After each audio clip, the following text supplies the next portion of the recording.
معزز سامعین، عزیز طلباء کرام، جتنا آدمی کا دشمن مضبوط ہوتا ہے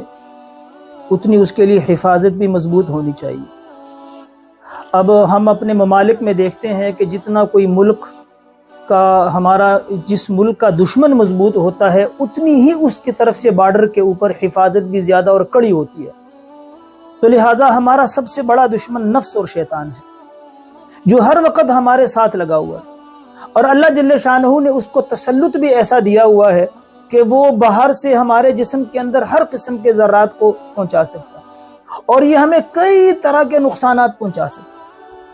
ایک تو حدیث میں فرمایا نا کہ بسا اوقات یہ چوہے وغیرہ کو اللہ کے نبی نے فرمایا رات کو سو تو چراغ بند کر کے سو، کیونکہ یہ چوہے کو شیطان بھیجتا ہے اور اس کے ذریعے سے وہ چراغ گرا کے گھر میں آگ لگ جاتی ہے، پوری گھر کی تباہی۔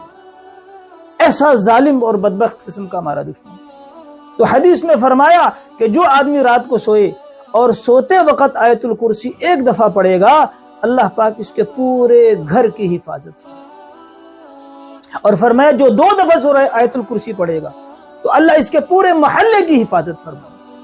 اور فرمایا جو 3 دفعہ آیت الکرسی پڑھے گا، اگر خالدون تک پڑھ لے تو بہتر ہے، لیکن آیت الکرسی جہاں تک ہے وہاں تک بھی پڑھ لے، 3 دفعہ پڑھنے کے بعد اللہ پوری ملک اور مسلمانوں کی اللہ حفاظت فرمائے۔ مختصر سا عمل ہے، اپنے گھر میں عورتوں کو، بیوی کو، بچوں کو، سب کو سمجھائے، خود بھی اس کا اہتمام کرے، رات کو سوتے ہوئے آیت الکرسی پڑھ لے۔